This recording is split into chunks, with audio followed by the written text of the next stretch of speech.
ನಮಸ್ಕಾರ. ಗಣೇಶ್ ಕಾಸರಗೋಡು ಸುದ್ದಿಮನೆ.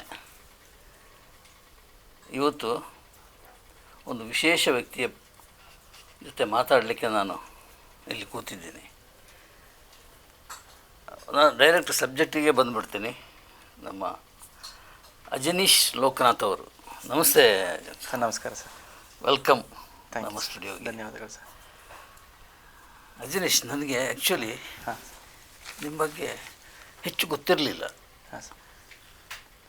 ಹೇಗೆ ಮಾತಾಡೋದು ಹೇಗೆ ಅಂತ ಯೋಚನೆ ಮಾಡ್ತಾಯಿದ್ದೆ. ಆಮೇಲೆ ಯೂಟ್ಯೂಬು, ಇದು ಗೂಗಲ್ ಎಲ್ಲ ಸರ್ಚ್ ಮಾಡಿದಾಗ ನನಗೆ ನಿಜವಾಗ್ಲೂ ಗಾಬರಿ ಬಿದ್ದೆ. ವಯಸ್ಸು ಕಮ್ಮಿ ಆದರೂ ಕೂಡ ಏರಿದೆ, ಎತ್ತರ ಇದೆಯಲ್ಲ, ನನಗೆ ಭಾರಿ ಖುಷಿ ಮತ್ತು ಆಶ್ಚರ್ಯ ಎರಡೂ ಆಯಿತು. ಏನು ಒಂದೊಂದು ಹಿಟ್ಟು ಸಿನಿಮಾಗಳು, ಕಾಂತಾರ, ಬನಾರಸ್, ಅವನೇ ಶ್ರೀಮನ್ನಾರಾಯಣ, ಮಂಗಳವಾರಂ, ಬೆಲ್ ಬಾಟಮ್, ಉಳಿದವರು ಕಂಡಂತೆ, ದಿಯಾ, ಶಿಶಿರ, ಕಿರಿಕ್ ಪಾರ್ಟಿ, ವಿಕ್ರಾಂತ್ ರೋಣ, ಇಂಥದ್ದು ಮಾರ್ಯಾರ ನಿಮ್ಮ ಕತೆ. ಹಾಂ ಸರ್. ಹೆಂಗೆ ಸಾಧ್ಯ ಆಯ್ತು ಇದೆಲ್ಲ? ಅದು ಹಾಗೆ ಸರ್, ಅದಾಯ್ತು ಅಷ್ಟೇ. ನಾವು ಏನನ್ನೂ ಅಪೇಕ್ಷಿಸದೆ ನಾವು ಕೆಲಸ ಮಾಡ್ತಾಯಿದ್ರೆ ಒಂದು ಸತಿ ಮೇ ಬಿ ಹಿಂದೆ ತಿರುಗಿ ನೋಡಿದಾಗ ಈ ಥರ ಅನಿಸ್ಬೋದು ಅಂತ ಅನಿಸುತ್ತೆ ಸರ್. ಬಟ್ ಇದು ಸಾಲದು. ಇನ್ನೂ ಸಹ ಚೆನ್ನಾಗಿ ಕೆಲಸ ಮಾಡಬೇಕು, ಇನ್ನೂ ಹೆಚ್ಚು ಸಿನಿಮಾಗಳು ಮಾಡಬೇಕು, ಇನ್ನೂ ಜನರ ಹತ್ರ ಇನ್ನೂ ಹೋಗಿ ತಲುಪಿ ತುಂಬ ಕಾಲಕ್ಕೆ ಗುನುಗುವಂಥ ಹಾಡುಗಳು ಮಾಡಬೇಕು ಅನ್ನೋ. ಕರ್ನಾಟಕದ ವ್ಯಾಪ್ತಿ ಸಾಕಾಗಲ್ಲ ನಿಮಗೆ? ಹಾಂ ಸರ್. ಹಾಂ ಸರ್, ಹೌದು. ಅಂದರೆ ನಾವೀಗ ಯಾಕಂದ್ರೆ ಸಂಗೀತಕ್ಕೆ ಭಾಷೆ ಇಲ್ಲ ಸರ್. ಸಂಗೀತದ ಭಾಷೆ ಒಂದೇ, ಅದು ಎಲ್ಲೇ ಹೋದ್ರೂ. ಸೊ ಅದೊಂದು ನಮಗೆ ಮ್ಯೂಸಿಕ್ ಡೈರೆಕ್ಟ್ರಾಗಿ, ಅದು ಕನ್ನಡದ ಮ್ಯೂಸಿಕ್ ಡೈರೆಕ್ಟ್ರಾಗಿ ಇನ್ನೊಂದು ಲ್ಯಾಂಗ್ವೇಜಲ್ಲಿ ಹೋಗಿ ಮಾಡೋದಂತಿದೆ. ಸೊ ಮುಂಚೆಯಿಂದನೂ ನಂಗೆ ತುಂಬಾ ಅದೊಂದಿತ್ತು.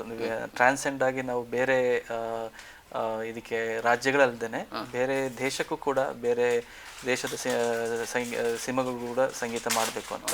ಬಟ್ ಸ್ಲೋ ಆ್ಯಂಡ್ ಸ್ಟಡಿ ಪ್ರೋಸೆಸ್ಸನ್ನೇ ಬಂದು. ಯಾಕಂದರೆ ನಾನು ಸಿನಿಮಾದಲ್ಲಿ ಕೆಲಸ ಶುರು ಮಾಡಿ ಕರೆಕ್ಟಾಗಿ ಈ ವರ್ಷಕ್ಕೆ 20 ವರ್ಷ ಆಗುತ್ತೆ ಸರ್. ನಾನು ಬಂದು 21 ವರ್ಷ ಆಯಿತು. ಸೊ 20 ವರ್ಷದಿಂದ ನಾನು ಕೆಲಸ ಮಾಡ್ತಾ ಇದ್ದೀನಿ. ನನ್ನ ಮೊದಲನೇ ಸಿನಿಮಾ ರಿಲೀಸ್ ಆಗೋದಕ್ಕೇ ಆಲ್ಮೋಸ್ಟ್ ನನಗೆ ಬೆಂಗಳೂರಿಗೆ ಬಂದು 8-9 ವರ್ಷ ಆಯಿತು ನನಗೆ ರಿಲೀಸ್ ಆಗೋದಕ್ಕೆ. ಸೊ ಯಾವುದದು? ಶಿಶಿರ ಅಂತ ನನ್ನ ಮೊದಲನೇ ಸಿನಿಮಾ. ಸೊ ಅದಾದಮೇಲೆ ಅಂದರೆ 9 ವರ್ಷ ಅದು ಪ್ರೊಡಕ್ಷನ್ನಲ್ಲೇ ಇತ್ತು ಅಂತ? ಇಲ್ಲ, ಪ್ರೊಡಕ್ಷನ್ ಅಂತಲ್ಲ, ಅಂದರೆ ಸರಿಯಾದ ಅವಕಾಶಗಳು ಸರ್. ಅಂದರೆ ಒಂದು ಕಾಲ ಇತ್ತು, ಆವಾಗ ನಮ್ದು ಯಾವ್ದಾದ್ರು ಸಿನಿಮಾ ರಿಲೀಸ್ ಆಗ್ಲಪ್ಪ ಅನ್ನೋದೊಂದು ಒಂದು ಕಾಲ. ಆವಾಗ ಪ್ರಾರ್ಥನೆ ಅದು. ಯಾಕಂದ್ರೆ ಅದು ತುಂಬಾ ಕಷ್ಟ ಸರ್. ಅಂದ್ರೆ ಯಾರಿಗೇ ಆಗ್ಲಿ ಒಂದೊಬ್ಬ ಪ್ರಾಪರ್ ಟೀಮ್ ಇದು ಇರುತ್ತಲ್ಲ, ಒಬ್ಬ ಒಳ್ಳೆ ನಿರ್ದೇಶಕ, ಒಬ್ಬ ಒಳ್ಳೆ ಅದಕ್ಕೆ ಕಥೆ, ಆಕ್ಟರ್ಸ್, ಇದೆಲ್ಲಾನು ಸೇರಿ ಸಿಗೋದು ತುಂಬಾ ಕಷ್ಟ. ಸೊ ಅದೆಲ್ಲ ಆದಮೇಲೆ ಅದು ರಿಲೀಸ್ ಆಗೋದಿದೆಯಲ್ಲ ಸರ್, ಹೊಸೊಬ್ಬರನ್ನ ಹೇಳ್ತಿರೋದು. ಯಾಕಂದರೆ ನನಗೆ ಆ ಸ್ಟ್ರಗಲ್ ಪೀರಿಯಡು ತುಂಬ ನಾನು ನೋಡಿದ್ದೀನಿ. ಓಕೆ, ನಾವು ಒಂದಾದ್ರೂ ಸಿನಿಮಾ ರಿಲೀಸ್ ಆಗಲಿ, ಯಾಕಂದರೆ ಯಾರಿಗಾರಾದ್ರೂ ಹೋಗಿ ಅವಕಾಶ ಕೇಳಬೇಕಾದ್ರೆ ಇದು ಯಾವ್ದು ಸಿನಿಮಾ ರಿಲೀಸ್ ಆಗಿದೆ ಅಂತ ಕೇಳ್ತಾರೆ. ಹೇಳೋಕ್ಕಾದ್ರೂ ಒಂದು ಸಿನಿಮಾ ಬೇಕಲ್ಲ. ಅದಕ್ಕೆ ಪೊಸಿಷನಲ್ಲಿದ್ದು ಇಲ್ಲಿ ಬಂದಿರೋದು ಈಗ. ಹಾಂ ಸರ್. ಶಿಶಿರ. ಶಿಶಿರ, ಹೌದು. ಅದು ಒಂದಕ್ಕೆ ವರ್ಕ್ ಮಾಡಿ ನೀವು 9 ವರ್ಷ ಕಾದಿದ್ದೀರಿ. 2004ರಿಂದ ಕಾದು ಅದು ಒಳ್ಳೆ ನಿರ್ದೇಶಕರು, ನನ್ನ ಸ್ನೇಹಿತ ಮಂಜು ಸ್ವರಾಜ್ ಅವರು, ಅವರಿಬ್ರು ಜೊತೆಗೆ ಪ್ರೊಡ್ಯೂಸರ್ಸ್ನ ಹುಡುಕಿ ಬೀದಿ ಅಲ್ದಾಡಿ. ಯಾಕಂದರೆ ಸಿನಿಮಾದ ಸಂಗೀತದಲ್ಲಿ ಸುಮಾರಿದೆ ಸರ್. ನೀವು ಕಾರ್ಯಕ್ರಮಗಳಿಗೆ ಮತ್ತು ಶೋಸ್ ಮಾಡ್ಬೋದು ಎಲ್ಲನೂ. ಬಟ್ ನನಗೆ ಯಾವಾಗ್ಲೂ ನನಗಿದ್ದಿದ್ದು, ನಾನು ಸಂಗೀತಗಾರನೇ, ಆದರೆ ನಾನು ಸಿನಿಮಾದವನು ಅಂತ ನನಗೆ ಮನಸ್ಸಲ್ಲಿ ಇತ್ತು. ಯಾಕಂದರೆ ನನ್ನ ಫೋರ್ಟೆ, ನಾನು ಎಲ್ಲಿ ಬಿಲಾಂಗ್ ಅಂದರೆ ಮೋಷನ್ ಪಿಕ್ಚರ್ಗೆ ಸಂಗೀತ ಮಾಡೋದು ಅನ್ನೋದು ನನಗೆ, ಅದು ನನ್ನ ಒಲವು ಜಾಸ್ತಿ ಆ ಕಡೆ. ಯಾಕಂದರೆ ಟಿ ವಿ ಸೀರಿಯಲ್ಸ್ಗಳಿಗೆ, ಆ್ಯಡ್ಗಳಿಗೆ, ಮತ್ತು ಕರೋಕೆಗಳು, ಅವಾಗೆಲ್ಲ ಈ ಥರ ಕರೋಕೆಗಳು ಸಿಗ್ತಾ ಇರಲಿಲ್ಲ. ಯಾವುದೋ ಒಂದು ಹಳೆ ಆಡಬೇಕು ಅಂತ ಹೇಳಿದ್ರೆ ಮಾಡಿ, ಪ್ರತಿಯೊಂದು ಏನೇನೆಲ್ಲ ಸಂಗೀತದಲ್ಲಿ ಏನೇನೆಲ್ಲ ಮಾಡೋಕ್ಕಾಗುತ್ತೋ ಎಲ್ಲನೂ ನಾನು ಮಾಡಿದ್ದೀನಿ. ಆ ಒಂದು ಬಂದು 8-9 ವರ್ಷ ನಾನು ಮಾಡಿದ್ದೀನಿ. ಒಂದು ದಿವಸ ನಾನು ಅಂದರೆ ದೃಢ ಮನಸ್ಸು ಮಾಡಿ ಫುಲ್ ಸ್ಟಾಪ್ ಹಾಕಿದೆ. ಇನ್ಮೇಲೆ ನಾನು ಸಂಗೀತ ಅಂತ ಇದ್ದರೆ ಸಿನಿಮಾ ಜೊತೆನೇ ಅದು. ಓಕೆನಾ? ಅಂದರೆ ದುಡಿಯೋಕ್ಕೆ ಅಂತ ಇದ್ದರೆ ಸರ್ ಇದೆ ನಮಗೆ, ಎಲ್ಲನೂ ಪ್ರೋಗ್ರಾಮ್ಸ್ಗೆ ಹೋಗ್ಬೋದು, ಸೀರಿಯಲ್ಗಳಿಗೆ ಮಾಡ್ಬೋದು, ಎಲ್ಲನೂ ಇದೆ. ಬಟ್ ಏನಂತ ಹೇಳಿದ್ರೆ ನಾವು ನೆಕ್ಸ್ಟ್ ಲೆವೆಲ್ಗೆ ಹೋಗಬೇಕು ಅಂತ ಹೇಳಿದ್ರೆ ಸ್ವಲ್ಪ ಕಷ್ಟ. ನಮಗೊಂದು ಪ್ಲ್ಯಾಟ್ಫಾರ್ಮ್ ಥರ ನಾವು ನಾವು ಇದು ಮಾಡಿಕೊಂಡು ಅಲ್ಲಿಂದ ನಾವು ಮುಂದಕ್ಕೆ ಹೋಗೋದಕ್ಕೆ ನಮಗೆ ತುಂಬಾ ಹೆಲ್ಪ್ ಆಯಿತು. ನನ್ನ ಆರಂಭದ ದಿವಸಲ್ಲಿ ಸೀರಿಯಲ್ಗಳಿಗೆ ಮ್ಯೂಸಿಕ್ ಮಾಡಿದ್ರೆ ಇದೆಲ್ಲನೂ ನನಗೆ ನನ್ನ ಡೈಲಿ ಬ್ರೆಡ್, ಅದೆಲ್ಲ ನನಗೆ ಒಂದು ಊಟ ಕೊಟ್ಟಿದ್ದೆ ಇದು. ಬಟ್ ಆದ್ರೂ ಮುಂದಕ್ಕೆ ಹೋಗಬೇಕು ಅಂದಾಗ ಒಂದು ಯಾವುದೇ ವಿಚಾರ ಆಗಲಿ, ಒಂದು ವಿಚಾರ ನಾವು ಚೇಂಜ್ ಮಾಡಬೇಕು ಅಂತ ಹೇಳಿದ್ರೆ ಒಂದು ಕಠಿಣವಾದ ಒಂದು ನಿರ್ಧಾರ ನಾವು ತಗೊಳ್ಬೇಕಾಗತ್ತೆ. ಆ ಕಠಿಣ ನಿರ್ಧಾರ ತೊಗೊಂಡಿದ್ದು ಇನ್ಮೇಲೆ ನಾನು ಸಿನಿಮಾ ಬಿಟ್ಟು ಬೇರೆ ಏನಕ್ಕೂ ಕೆಲಸ ಮಾಡೋದಿಲ್ಲ. ಆಸ್ ಎ ಕೀಬೋರ್ಡ್ ಪ್ಲೇಯರ್ ಆಗಿನೂ ಕೆಲಸ ಮಾಡ್ತಾಯಿದ್ದೆ, ಬಟ್ ಅದು ಒಂದು ನನಗೆ ಡೈಲಿ ಫುಡ್, ಡೈಲಿ ಬ್ರೆಡ್ ಆ ಥರ ನನಗೆ ಇತ್ತು ನನಗೆ. ಆಮೇಲೆ ದೆನ್ ನಾನು ಮ್ಯೂಸಿಕ್ ಮಾಡಿದ್ರೆ ಮ್ಯೂಸಿಕ್ಕೇ ನಾನು ಮಾಡೋದು, ಸಿನಿಮಾಗೆ ನಾನು ಮ್ಯೂಸಿಕ್ ಡೈರೆಕ್ಟ್ರಾಗೇ ಆಗೋದು ಅನ್ನೋದು ಆ ಒಂದು ಕಠಿಣ ನಿರ್ಧಾರ ತೊಗೊಂಡ್ಮೇಲೆ ಎಲ್ಲನೂ ಆಗಕ್ಕೆ ಶುರು ಆಯಿತು. ಸೊ ಅವಾಗ ಅರ್ಥ ಆಯ್ತು, ಓಕೆ ನಿಮಗೆ ಏನೋ ಬೇಕು ಅಂದರೆ ಸೊ ನಮ್ಮ ಕಾಯ ವಾಚ ಮನಸ್ಸ ಎಲ್ಲನೂ ಒಂದು ಕಡೆಗೆ ನಾವು ಹಾಕಿದ್ರೆ ಅದು ನಡೆಯುತ್ತೆ ಅನ್ನೋ ಒಂದು ಸಿಗ್ನಲ್ ದೇವ್ರು ಕೊಟ್ಟರು ನನಗೆ ಇದರಿಂದ. ಸೊ ಅಲ್ಲಿಂದ ಮೊದಲನೇ ಸಿನಿಮಾ ರಿಲೀಸ್ ಆಯಿತು. ಅದಾದಮೇಲೂ ಒಂದೊಂದಾಗಿ ಇದಾಗಬೇಕಲ್ಲ, ಏನೋ ಇನ್ನೊಂದು ಸಿನಿಮಾ ಸಿಗಬೇಕು, ಅದಾದಮೇಲೆ ಹಿಟ್ ಬೇಕು, ಆಮೇಲೆ ಹಿಟ್ ಕೊಟ್ಟಾದ್ಮೇಲೆ ಕಮರ್ಷಿಯಲ್ ಆಗಿರಬೇಕು, ಈ ಥರದ್ದೆಲ್ಲ ಸ್ಟೆಪ್ ಬೈ ಒಂದೊಂದೇ ಅವಾಗ ಒಂದೊಂದು ಅರ್ಥ ಆಗ್ತಾವೆ. ಸಿನಿಮಾ ರಿಲೀಸ್ ಆಗಿಬಿಟ್ರೆ ಆಯಿತು ನಮಗೆ ಇನ್ನೊಂದು ಸಿನಿಮಾ ಸಿಗುತ್ತೆ, ಅದಲ್ಲ, ಒಂದು ಹಿಟ್ ಸಾಂಗ್ ಕೊಟ್ಟಿರ್ತಾನೆ ನಿಮ್ಮನ್ನು ಯಾರು ಅಂತ ತಿರುಗಿ ನೋಡೋದು. ಸೊ ಹಿಟ್ ಸಾಂಗ್ ಬೇಕು, ಅದಕ್ಕೆ ಏನು ಮಾಡಬೇಕು. ಸೊ ಈ ಥರ ಮೈಂಡ್ಗೆಲ್ಲ ಕನ್ಫ್ಯೂಷನ್ಸ್, ಹೆಂಗೆ ಮಾಡೋಣ. ಯಾಕಂದರೆ ನಾವು ಇಷ್ಟು ದಿವಸ ನಾವು ಏನು ಕೇಳಿದ್ದೀವೋ ಏನು ಕಲ್ತಿದ್ದೀವೋ ಅದೇನೇ. ಬಟ್ ಸಿನಿಮಾ ಸಂಗೀತ ಅನ್ನೋದು ತುಂಬಾ ಡಿಫ್ರೆಂಟ್ ಸರ್. ಅದು ಹೋಗ್ತಾ ಹೋಗ್ತಾ ಹೋಗ್ತಾ ಹೋಗ್ತಾ ಒಂದೊಂದಾಗಿ ನನಗೆ ಅರ್ಥ ಆಗ್ತಾ ಹೋಯ್ತು.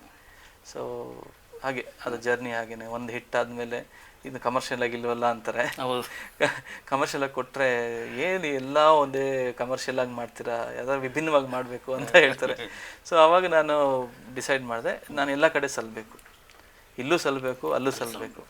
ಓಕೆನಾ. ಆಮೇಲೆ ಫಾರ್ ಎಕ್ಸಾಂಪಲ್ ನಾವೆಲ್ಲ ಅಂದರೆ ಒಂಥರ ಕಿರಿಕ್ ಪಾರ್ಟಿ ಇದೆಲ್ಲ ಒಂಥರ ಡಿಫ್ರೆಂಟ್ ಸಿನಿಮಾ, ಉಳಿದವರು ಕಂಡಂತೆ, ಬೆಲ್ ಬಾಟಮ್, ಇದೆಲ್ಲ ಒಂದು ಟೈಪ್ ಆಫ್ ನಾವು ನಮ್ಮ ರಿಷಬ್ ಶೆಟ್ರು, ರಕ್ಷಿತ್ ಶೆಟ್ಟಿ ಅವರಿಗೆ ನಾವೆಲ್ಲ ಜೊತೆಗೆಲ್ಲ ಮಾಡ್ತೀವಿ ಒಂದು ಸಿನಿಮಾ. ಬೇರೆ ಕಡೆನೂ ದಿಯಾ ಅನ್ನೋ ಸಿನಿಮಾ ಮಾಡಿದೆ. ಎಲ್ಲನೂ ಮಾಡ್ಬೇಕಾದ್ರೆ ಏನಕ್ಕೆ ಒಂದು ಹಿಟ್ ಸಾಂಗ್ ಸಿಗಬೇಕು, ಹೆಂಗೆ ಸಿಗುತ್ತೆ ಅಂತ. ಸೊ ಅಂದರೆ ಒಂದು ಡ್ಯಾನ್ಸಿಂಗ್ ಸಾಂಗ್ ಅಂತ ಅಂದ್ಕೊಳ್ಳೋಣ. ಯಾಕಂದರೆ ಐಟಮ್ ಸಾಂಗ್ ಅನ್ನೋದು ತಪ್ಪು ಅನ್ನೋದು ನನ್ನ ಭಾವನೆ sir. We should not say item song ಅಂತ. ಅದು ಒಂದು ಡ್ಯಾನ್ಸಿಂಗ್ ಸಾಂಗ್, ಒಂದು ಎಲ್ಲರೂ ಆಡೋಂಥ ಒಂದು ಸಾಂಗ್ ಮಾಡಬೇಕು. ಅದಕ್ಕೆ ಏನು ಮಾಡಬೇಕು ಯೋಚನೆ ಮಾಡಿ ಫಸ್ಟ್ ನೀನು ಮೆಲೋಡಿ ಚೆನ್ನಾಗಿ ವರ್ಕ್ ಮಾಡ್ತೀಯಾ, because you enjoy that melody song. So ನೀವು ಮನಸ್ಸಲ್ಲಿ ನಾವು I don't like dancing song ಎಲ್ಲ ನಂಗೆ ಇಷ್ಟ ಆಗಲ್ಲ ಅಂತ ಹೇಳಿದ್ರೆ, so obviously you can do the better dancing song. So ಆ ಒಂದು ಇದರಲ್ಲೇ ಐ ಸ್ಟಾರ್ಟೆಡ್ ಎಂಜಾಯಿಂಗ್. ಏನೋ ಇದೆ, ಇಷ್ಟು ಜನ ಒಂದು ಡ್ಯಾನ್ಸಿಂಗ್ ಸಾಂಗ್ನ ಎಂಜಾಯ್ ಮಾಡ್ತಾರೆ ಅಂದರೆ ಅದರಲ್ಲಿ ಏನೋ ಇದೆ ಅಲ್ವಾ, ಅದೇನು ಅರ್ಥ ಮಾಡ್ಕೊಳ್ಳೋಣ ಅಂತ. ಸೊ ಏನಂತ ಹೇಳಿದ್ರೆ ಅವರು ಆ ಹಾಡು ಕೇಳಿದ ಕೂಡಲೇ ಎಲ್ಲ ಮರೆತು ಡ್ಯಾನ್ಸ್ ಆಡೋ ಅಥವಾ ಕುಣಿಯೋ ಅಂತ ಒಂದು ಗುಣ ಇರಬೇಕು ಸಾಂಗಲ್ಲಿ. ಸೊ ಅದಕ್ಕೆ ಮತ್ತೆ ಮೆಲುಕು ಹಾಕೋ ಕೆಲವು ಪೋರ್ಷನ್ಸ್ ಇರಬೇಕು ಸಾಂಗಲ್ಲಿ. ತುಂಬ ಈಸಿಯಾಗಿ ಬರೋವಂಥ ಪದಗಳಿರಬೇಕು ಆ ಹಾಡಲ್ಲಿ. ಏನು ಮಾಡೋಣ, ಸರಳವಾಗಿರ್ಬೇಕು ಅಂತ ಏನು ಮಾಡೋಣ ಅಂತ ಹುಟ್ಟಿದ್ದೆ ರಕ್ಕಮ್ಮ, ರಾರ ರಕ್ಕಮ್ಮ ಅನ್ನೋ ಅದು ನನ್ನ ಮೊದಲನೇ ಒಂದು ಡ್ಯಾನ್ಸಿಂಗ್ ಸಾಂಗ್. ನನ್ನ ಇದ್ರಲ್ಲಿ ಅದುವರೆಗೂ ಮೆಲೋಡಿ. ಸೊ ಹಾಗೆ. ಸೊ ನಾವು ಏನೇ ಮಾಡಿದ್ರು ಅದನ್ನು ಎಂಜಾಯ್ ಮಾಡಲಿಲ್ಲ ಅಂತ ಹೇಳಿದ್ರೆ ಅದ್ರದ್ದು ಬೆಸ್ಟ್ ವರ್ಷನ್ ನಾವೇನು ಮಾಡೋಕ್ಕಾಗಲ್ಲ ಸರ್. ಕೆಲವರಿಗೆ ಫೈಟ್ ಇಷ್ಟ ಆಗುತ್ತೆ, ಕೆಲವರಿಗೆ ಸ್ಲೋ ಸಿನಿಮಾಗಳು ಇಷ್ಟ ಆಗುತ್ತೆ. If you don't enjoy the slow cinema then you can't make the best slow cinema in your life. ಆ ಥರ ಒಂದು ಡ್ಯಾನ್ಸಿಂಗ್ ಸಾಂಗು ಅಥವಾ ಒಂದು ಕಮರ್ಷಿಯಲ್ ಸಾಂಗ್ನ ನೀವು ಎಂಜಾಯ್ ಮಾಡಲಿಲ್ಲ ಅಂತ ಹೇಳಿದ್ರೆ ಅದ್ರದ್ದು ಬೆಸ್ಟ್ ವರ್ಷನ್ ನೀವು ಮಾಡೋಕ್ಕಾಗಲ್ಲ. ಇದೊಂದು ನನಗೆ ಒಂದು ಆಲೋಚನೆಗಳು ಬಂದಾಗ ಏನು ಮಾಡೋಣ, ನೆಕ್ಸ್ಟ್ ಏನು ಮಾಡೋಣ, ಕಮರ್ಷಿಯಲ್ ಅಂತಾರಲ್ಲ, ಇದು ಇಂಥ ವಿಚಾರಗಳೆಲ್ಲ ಬಂದಾಗ ಇದು ರಿಯಲೈಸೇಷನ್ಸ್. ಓಕೆ. ಈ ಶೆಟ್ರ ಗುಂಪು ಹೇಗೆ ಸಿಕ್ತು? ನನಗೆ ಆ್ಯಕ್ಚುಲಿ ಒಂದು ಇದಿದೆ ಸರ್. ನಾನು ಒಂದು ಸಿನಿಮಾ ಮಾಡಿದ್ದೆ ಮುಂಚೆ 2000 ಬಿಗಿನಿಂಗ್ ಇದರಲ್ಲಿ. ಆ ಸಿನಿಮಾದ ಒಂದು ಹಾಡು, ಆ ಸಿನಿಮಾದ ಹಾಡನ್ನು ಕೇಳಿ ನನಗೆ ಮಂಜು ಸ್ವರಾಜ್ ಅವರು ನನಗೆ ಈ ಥರ ಚೆನ್ನಾಗಿದೆ ಅಂತ ನನಗೆ ಅಪ್ರೋಚ್ ಮಾಡಿದ್ರು. ಸೊ ಮಂಜು ಸ್ವರಾಜ್ ಜೊತೆ ನಾನು ಒಂದು 5 ವರ್ಷ ನಾವು ಸೈಕಲ್ ಹೊಡೆದ್ವಿ, ಪ್ರೊಡ್ಯೂಸರ್ ಹುಡುಕಕ್ಕೆ, ಎಲ್ಲನೂ ಮಾಡೋದಕ್ಕೆ. ಅದಾದಮೇಲೆ ಆ ಹಾಡು ಮಾಡ್ಬೇಕಾದ್ರೆ ಅದು ನಾಗತ್ತಿ ಸರ್ ಇದಾರಲ್ಲ, ಅವ್ರ ಹತ್ರ ಅವರು ಅಸೋಸಿಯೇಟಾಗಿ ಕೆಲಸ ಮಾಡ್ತಾಯಿದ್ರು ಮಂಜು ಸ್ವರಾಜ್ ಅವರು. ಸೊ ಅವರ ಅಕ್ಕನ ಮಗ ತಂಗಿ ಮಗ ಅನ್ಸುತ್ತೆ, ಅವ್ರು ಬಂದು ಆ ಹಾಡನ್ನ ಕೇಳಿ ನೀವು ನಂಗೆ ಸಿನಿಮಾ ಮಾಡ್ತೀರಾ, ನಾವು ನಾಗತಿಳಿ ಇದರಲ್ಲಿ ಬ್ಯಾನರಲ್ಲಿ ನಾವು ಸಿನಿಮಾ ಮಾಡ್ತಿದ್ದೀವಿ ಅಂತ. ಆ ಹಾಡು ಕೇಳಿ ನನಗೆ ಈ ಸಿನಿಮಾ ಸಿಕ್ತು. ಈ ಹಾಡ್ದು ಒಂದು ಎಡಿಟಿಂಗು, ಒಂದು ಹಾಡು ಎಡಿಟಿಂಗು ಒಂದು ಜಾಗದಲ್ಲಿ ನಡಿಬೇಕಾದ್ರೆ ಅಲ್ಲಿ ರಕ್ಷಿತ್ ಶೆಟ್ಟಿ ಅವರು ಕುತ್ಕೊಂಡು ಹಾಡು ಕೇಳ್ತಾ ಇರ್ತಾರೆ. ಅವ್ರು ಕೇಳಿದ್ದಾರೆ, ಈ ಥರ ಯಾರು ಇದು ಮಾಡಿರೋದು, I want this music director ಅಂತ ಅವ್ರು ಕೇಳಿದ್ದಾರೆ. ಹಾಗೆ ನನಗೆ ರಕ್ಷಿತ್ ಶೆಟ್ಟಿ ಅವ್ರ ಪರಿಚಯ ಆಯಿತು.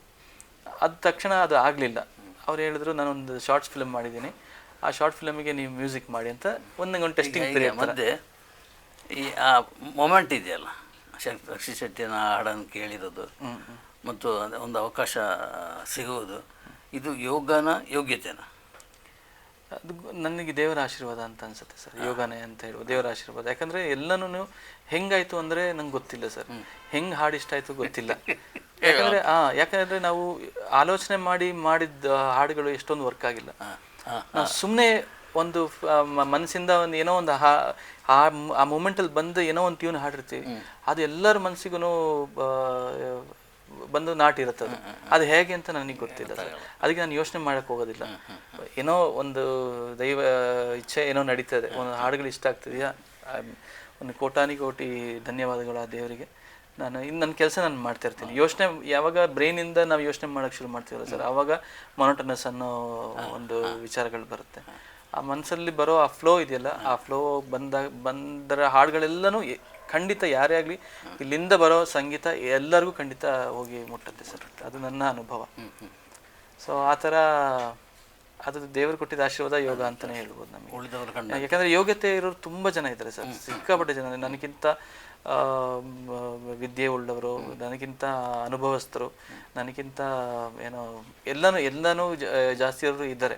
ಬಟ್ ಅಲ್ಲಿ ಏನೋ ಒಂದು ವರ್ಕ್ ಆಗ್ತಿದೆಯಲ್ಲ ಸರ್, ಅದು ಏನು ಅನ್ನೋದು ಒಂದು ಶಕ್ತಿ ಜೊತೆಗೆ ನಮ್ಮ ಅನುಭವ ಇದೆಯಲ್ಲ ಸರ್, ನಮ್ಮ ಸಿನಿಮಾ ಅನುಭವ ಇದೆಯಲ್ಲ, ನಮ್ಮ ಚಿಂತನೆ ಏನಕ್ಕೆ ಇಷ್ಟ ಆಗ್ತಾ ಇಲ್ಲ, ನಮ್ಮ ಹಾಡುಗಳು ಎಕ್ಸಾಂಪಲ್ ಹೇಳ್ತಾರೆ, ಏನಕ್ಕೆ ಇಷ್ಟ ಆಗ್ತಿಲ್ಲ, ಏನು ಮಾಡ್ಬೋದು ಆ ಹುಡುಕಾಟನೇ ನಮಗೆ ಕೆಲವೊಂದ್ಸತಿ ನಮಗೆ ಗೊತ್ತಿಲ್ಲದಿರಂಗೆ ಒಂದು ಒಳ್ಳೆ ಸಾಂಗ್ ಆಗಿ, ಕ್ರಿಯೇಟಿವಿಟಿ ಆಗಿ ಆಚೆ ಬಂದು ಒಂದು ಸಾಂಗ್ ಆಗಿ ಬಂದಿರುತ್ತೆ.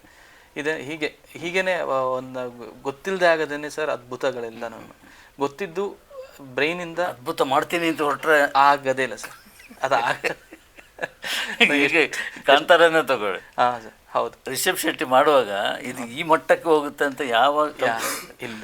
ಅದ್ರ ಹಿಂದಿನ ದಿವಸ ಮನೆಗೆ ಬಂದಿದ್ರು, ನಮ್ಮ ಮನೆಗೆ ರಿಷಬ್ ಶೆಟ್ಟಿ. ಅದ್ರ ಬಗ್ಗೆ ಏನೂ ಮಾತಾಡಿಲ್ಲ, ಗೊತ್ತಿಲ್ಲ ಏನಾಗುತ್ತೆ ಅಂತೇಳಿ. ಆಮೇಲೆ ನಾನು ಸಿನಿಮಾ ನೋಡ್ತೀನಿ, ಎಲ್ಲಿ ಇದೆ ಆ ಲಾಸ್ಟ್ 20 minutes ಫೋನ್ ಮಾಡಿ ಹೇಳಿದೆ. ಆವಾಗ ಬಾಂಬೆಲೆಲ್ಲ ಇದ್ದರು. ಸೊ ಅದು ಆಗೋದು. ಹೌದು ಸರ್, ಅದು ಆಗೋದು ಖಂಡಿತ. ಈಗ ನಮ್ಮ ಭಟ್ರು, ಯೋಗರಾಜ್ ಭಟ್ರು 2 ಸಿನಿಮಾ ಫ್ಲಾಪ್ ಆಗೋಯ್ತು. ಮುಂಗಾರು ಮಳೆ ಆ ಮಟ್ಟಕ್ಕೆ ಮುಡ್ತಾ ಅಂತ ಎಕ್ಸ್ಪೆಕ್ಟೇ ಮಾಡಿರಲಿಲ್ಲ, ಆಗೋಯ್ತು ಸರ್. ಆಮೇಲೆ ಎಷ್ಟು ಲೈಫ್ ಆಯ್ತು ಅದಿಲ್ಲ. ಹೌದು ಸರ್, ಎಷ್ಟು ಜನದ ಲೈಫು, ಎಷ್ಟು ಜನಕ್ಕೆ ಇನ್ಸ್ಪಿರೇಷನ್. ನನಗಿನ್ನೂ ಜ್ಞಾಪಕ ಇದೆ. ನಾವು ಆವಾಗ ಇನ್ನೂ ನಮ್ಮದು ಒಂದು ಸಿನಿಮಾ ರಿಲೀಸ್ ಆಗಿರಲಿಲ್ಲ. ನಾವು ಅದ್ರದ್ದು 100 days ಫಂಕ್ಷನ್ ಪ್ಯಾಲೇಸ್ ಗ್ರೌಂಡ್ಸ್ ನಡೆದಿತ್ತು. ನಾವು ಹೋಗಿ ಅದ್ರದ್ದು ಹೆಂಗಿರುತ್ತೆ, ಆ ಸೆಲೆಬ್ರೇಷನ್ ಹೆಂಗಿರುತ್ತೆ ಅದನ್ನು ಅನುಭವಿಸಿ ಬರೋಣ ಅಂತ ಇನ್ನೂ ಜ್ಞಾಪಕ ಇದೆ. ನಾನು ಆ ಫಂಕ್ಷನ್ಗೆ ಹೋಗಿದ್ದೆ. ಯಾವ ಫಿಲ್ಮ್? ನಮ್ಮ ಮುಂಗಾರು ಮಳೆ 100 days ಫಂಕ್ಷನ್ಗೆ. ಜಸ್ಟ್ ನೋ ಹೆಂಗಿರುತ್ತೆ, 100 ದಿವಸದ ಒಂದು ಸೆಲೆಬ್ರೇಷನ್ ಹೇಗಿರುತ್ತೆ, ಅದರಿಂದ ನಮಗೇನೋ ಒಂದು ಇನ್ಸ್ಪಿರೇಷನ್ ಸಿಗ್ಬೋದೇನೋ ಅನ್ನೋದಕ್ಕೆ ನಾನು ಹೋಗಿದ್ದಿದ್ದೆ ಆ ಫಂಕ್ಷನ್ಗೆ. ಆಗ ಯಾವ್ದು ಮಾಡ್ತಾ ಇದ್ದೆ? ಅವಾಗ ಯಾವ್ದು ರಿಲೀಸ್ ಆದ್ರೆ ಸಾಕು, ಸ್ವಲ್ಪ ದೇವರೇ ಒಂದು ಸಿನಿಮಾ ರಿಲೀಸ್ ಆಗಲಿ ಲೈಫಲ್ಲಿ ಹೇಳ್ಕೊಳಕ್ಕಾದ ಒಂದು ಹಿಟ್ ಫಿಲ್ಮ್ ಹೇಗೆ ಜನ ಸ್ವೀಕರಿಸಿದ್ದಾರೆ ಮತ್ತು ಅದಕ್ಕೆ ರಿಯಾಕ್ಟ್ ಮಾಡ್ತಾರೆ ಅಂತ ಒಂದು ಕುತೂಹಲ ಇತ್ತು ಅಲ್ವಾ? ಅದನ್ನು ನೋಡ್ಲಿಕ್ಕೆ ಹೋಗಿರೋದು. ನೋಡಿ ಹೆಂಗಿರುತ್ತೆ ಅದು, ಅಂದರೆ ಹೆಂಗಿರ್ಬೋದು ಆ ಕ್ಷಣ, ಹೆಂಗಿರ್ಬೋದು. ಇವತ್ತು ಜ್ಞಾಪಕ ಇದೆ ಮನೋಮೂರ್ತಿ ಅವರು ಆ ಪ್ರೈಡಿಂದ ಅವ್ರು ನಡ್ಕೊಂಡು ಬಂದಿದ್ದು ನನಗೆ ಅದು. ಆಮೇಲೆ ಅದೇ ಅಲ್ವಾ ಸರ್, ಇವಾಗ ನಾವೆಲ್ಲ ಏನೋ ಎಷ್ಟು ನನಗೆ ಒಂದು 21-22 ವಯಸ್ಸು ನನಗೆ. ಆವಾಗ 20 ವಯಸ್ಸು ಅಂತಲೇ ಅಂದ್ಕೊಳ್ಬೋದು ಸರ್. ಯಾಕಂದರೆ ನವಂಬರ್ ಆದ್ದರಿಂದ ನಾನು 2 ಮಂತ್ ಕೇಳೋದಿಲ್ಲ.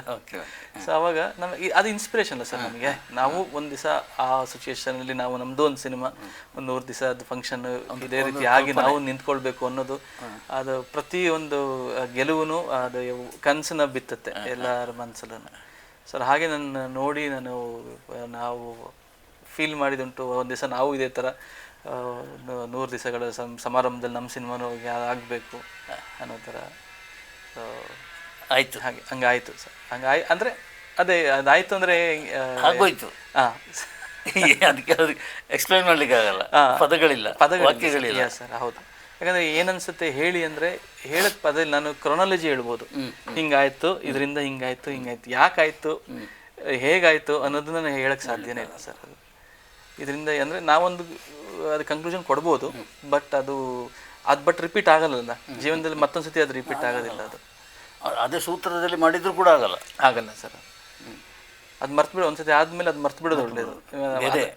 ಅದೇ ನಾವು ಇದನ್ನ ಏನೋ ಥಿಯರಿನ ಇಟ್ಕೊಂಡು ಮಾಡಕ್ಕೆ ಹೋದರೆ ಅದು ಕಷ್ಟ ಇದೆ ಸರ್. ಅದು ಆಗೋದು